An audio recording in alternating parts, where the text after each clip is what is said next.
यह कहानी एक गरीब अनाथ लड़की रूही की है।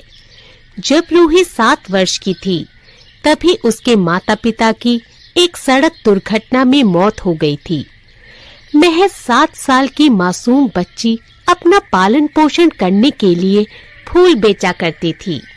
हालांकि फूल बेचना उसकी मजबूरी थी, शौक नहीं।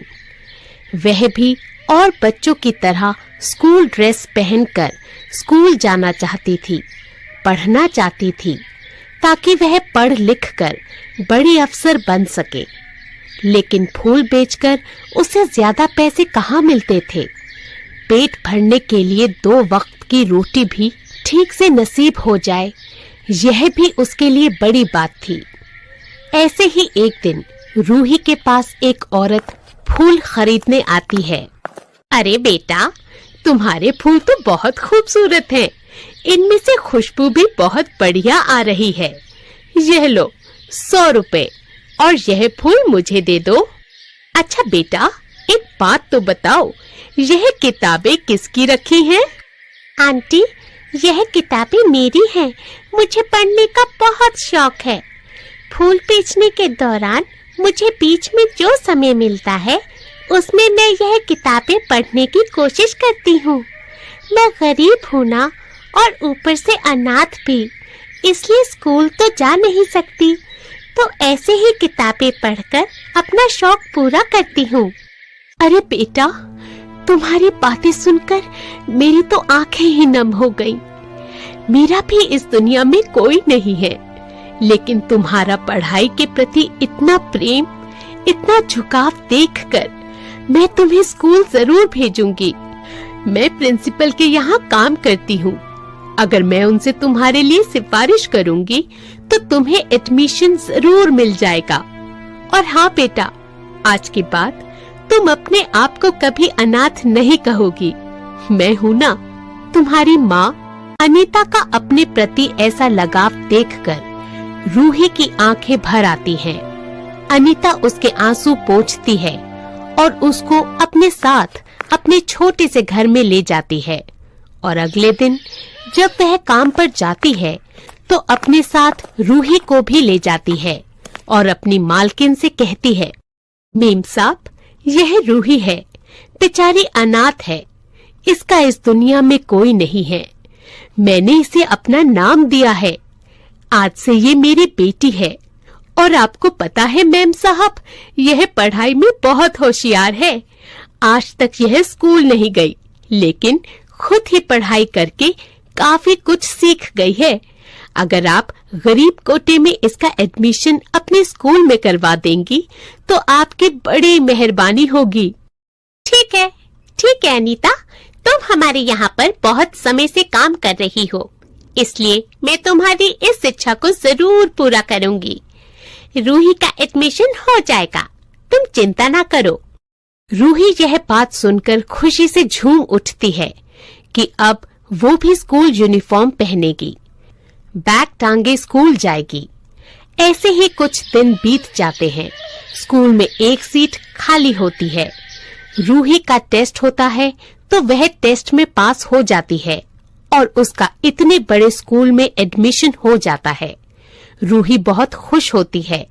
उसी स्कूल में प्रिंसिपल की बेटी तान्या भी पढ़ती थी। तान्या रूही को बिल्कुल भी पसंद नहीं करती थी, क्योंकि रूही पढ़ाई में बहुत होशियार थी। रूही हमेशा सभी टेस्ट में फर्स्ट आया करती थी। रूही के स्कूल में आने की वजह से तान्या की पोजीशन क्लास में हिल गई थी। अब रूही क्लास में फर्स्ट पोजीशन पर रहती, जबकि तान्या सेकंड पर, और यह बात तान्या को बिल्कुल भी पसंद नहीं आती। जब से इस लड़की का हमारे स्कूल में एडमिशन हुआ है, तब से मेरी सेकंड पोजीशन आ रही है। मैं प्रिंसिपल की बेटी होकर सेकंड पोजीशन, और वो अनाथ गरीब लड़की होकर फर्स्ट। इस तरह से तान्या अंदर ही अंदर रूही से बहुत ज्यादा जलने लगती है और कोई मौका नहीं छोड़ती उसे नीचा दिखाने का, उसके ऊपर हंसने का। अपनी क्लास में भी किसी को रूही का दोस्त नहीं बनने देती। रूही अकेले ही लंच करती थी और लंच टाइम में अकेली ही बैठी रहती थी। क्लासरूम में भी वह अकेली ही बेंच पर बैठती थी, उसके साथ कोई नहीं बैठता था।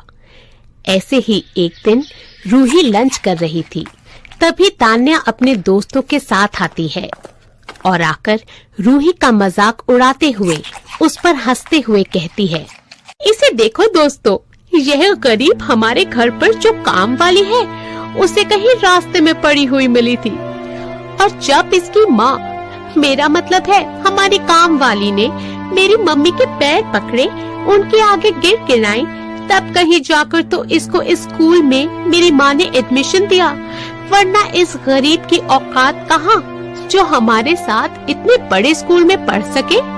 अगर मेरी माँ यह एडमिशन इसको नहीं देती तो ये तो अब भी सड़क किनारे फूल ही बेच रही होती। तान्या, मैं तुम्हारी मम्मी की एहसानमंद रहूंगी, जो कि उन्होंने मुझे इस स्कूल में आने का मौका दिया, लेकिन मेरा एडमिशन तब हुआ जब मैंने टेस्ट पास किया। अगर मैं टेस्ट में फेल हो जाती तो चाहकर भी तुम्हारी मम्मी इस स्कूल में तो क्या, किसी स्कूल में भी मेरा एडमिशन नहीं करवा पाती। इसलिए मैं इस स्कूल में अपनी मेहनत से आई हूँ। इतना कहकर रूही वहाँ से चली जाती है। इस गरीब अनाथ लड़की की हेकड़ी तो मुझे निकालनी ही होगी। देखो तो कैसे जवाब देकर गई है, इसे तो मैं सबक सिखा कर ही रहूंगी। ऐसे ही समय बीतता जाता है। एग्जाम आने वाले थे। रूही जिस तरह से सभी टेस्ट में फर्स्ट आया करती थी, उसी तरह वह एग्जाम में भी फर्स्ट आना चाहती थी और इसके लिए वह रात दिन मेहनत करती है। रूही को इस तरह से इतनी कड़ी मेहनत करते हुए देखकर अनीता बहुत खुश होती है और उससे कहती है, रूही बेटा, देखना इस बार पेपरों में भी तुम ही फर्स्ट आओगी। तुम्हारी यह कड़ी मेहनत जरूर रंग लाएगी और मुझे यकीन है तुम मेरा नाम जरूर रोशन करोगी। लेकिन बेटा, पढ़ाई के साथ साथ खाना भी जरूरी है। पढ़ाई के आगे तुम तो खाने को भूल ही जाती हो। चलो अब किताबें रखो और खाना खाओ। मेरी प्यारी माँ, मैं आपका एहसान कभी नहीं भूल सकती कि आपने इस अनाथ लड़की को स्कूल जाने का मौका दिया। अगर आप मुझे ना मिलती तो मुझे इतने बड़े स्कूल में जाने का कभी मौका नहीं मिलता और मैं आपका नाम जरूर रोशन करूंगी। खबरदार, अगर दोबारा से खुद को अनाथ कहा तो एक तरफ तो माँ कहती है और दूसरी तरफ खुद को अनाथ बताती है। और मैंने तुम्हारे ऊपर कोई एहसान नहीं किया। यह तो तुम्हारी मेहनत है जिसका तुम्हें परिणाम मिल रहा है। अच्छा चलो, बहुत बात हो गई, खाना खा लो। अनीता के कहने पर रूही खाना खा लेती है और खाना खाकर दोबारा से पढ़ाई करने लगती है। जहाँ रूही दिन रात पढ़ाई कर रही थी, वहीं दूसरी तरफ तान्या रूही को स्कूल से निकालने का प्लान बना रही थी। और ऐसे ही सोचते सोचते उसके दिमाग में एक प्लान आता है और वह अपने मन में सोचते हुए कहती है, अरे वाह तान्या, क्या दिमाग पाया है। अगर ये आइडिया काम कर गया तो फिर तो उस अनाथ का हमारे स्कूल से पता ही कट जाएगा। कुछ दिन बाद एग्जाम आ जाते हैं। सभी बच्चे हॉल में बैठकर एग्जाम दे रहे थे। टीचर सभी बच्चों पर नजर रख रही थी। रूही का सारा ध्यान अपने पेपर पर था, पर तान्या टीचर की नजर से छुपकर रूही की सीट के नीचे सारी चिट डाल देती है। कुछ समय बाद टीचर की नजर उन पर जाती है और वह रूही से कहती है, रूही, खड़े हो जाओ। यह क्या, तुम अपने साथ इतने सारे चीटिंग लेकर आई हो? तभी तो मैं सोचूं कि इतनी जल्दी जल्दी पेपर तुम कैसे कर रही हो। नहीं मैडम, आपको कोई गलत फहमी हुई है। मैंने कोई चीटिंग नहीं की। यह सब तो मुझे याद था, तभी मैंने पेपर में लिखा। मुझे नहीं पता यह चिट मेरी ड्रेस के नीचे कहाँ से आई। मेरा विश्वास कीजिए, मुझे सच में कुछ नहीं पता। टीचर को रूही की बात पर विश्वास नहीं होता। वह प्रिंसिपल को बुला लेती है। अनीता भी आ जाती है और प्रिंसिपल अनीता से कहती है, अनीता, मैंने तुम्हारे कहने पर इस अनाथ को इतने बड़े स्कूल में एडमिशन तो दे दिया है, लेकिन देखो यह तुम्हारा किस तरह से नाम रोशन कर रही है। इसने तो तुम्हारे साथ साथ हमारे पूरे स्कूल का नाम भी खराब कर दिया। तान्या यह सब देखकर बहुत खुश हो रही थी। वह जैसा चाहती थी वैसा हो गया था। तभी अनीता रूही का हाथ पकड़कर उसे अपने साथ घर ले जाती है। फिर जब सरोज और तान्या अपने घर पहुंचते हैं तो अनीता उसके घर जाकर उससे कहती है, मेम साहब, मुझे पता है कि मेरी बेटी रूही ने कोई चीटिंग नहीं की है। अरे ये बेचारी तो दिन रात पढ़ाई करती थी। वो तो तान्या बेबी रूही से जलती है, इसलिए उसने उसे फंसाने के लिए यह सब किया। मैं चाहती तो तान्या बेबी की सच्चाई पूरे स्कूल के सामने लेकर आ सकती थी, लेकिन मैंने आपके यहाँ का नमक खाया है और मैं नहीं चाहती कि तान्या बेबी की इस छोटी सी गलती की वजह से उसका भविष्य खराब हो जाए। तभी प्रिंसिपल सरोज अपनी बेटी तान्या से कहती है, तान्या, मुझे पता है कि तुमने जानबूझकर रूही को फंसाने के लिए यह सब किया है। अनीता ने मुझे सब पहले ही बता दिया था।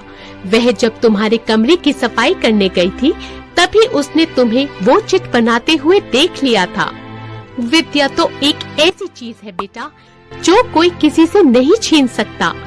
तुम्हें तो रूही का साथ देना चाहिए कि कैसे एक गरीब अनाथ लड़की दिन रात मेहनत करके हमारे स्कूल का नाम रोशन कर रही है।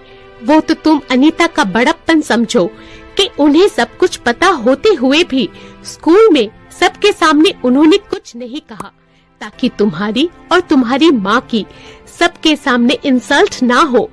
चलो अब जल्दी से रूही से माफी मांग लो। फिर तान्या रूही से माफी मांगते हुए कहती है, मुझे माफ कर दो रूही, आज के बाद हम दोनों फ्रेंड्स बनकर रहेंगे। रूही का दिल बहुत बड़ा होता है। वह तान्या को माफ कर देती है। अब रूही और तान्या दोनों बहुत अच्छी दोस्त बन जाती हैं और दोनों एक साथ पढ़ाई करती हैं और स्कूल का नाम रोशन करती हैं। इस तरह एक अनाथ लड़की अपनी मेहनत व लगन से एक दिन अफसर बन जाती है और अपनी माँ के साथ खुशी खुशी जीवन बिताती है।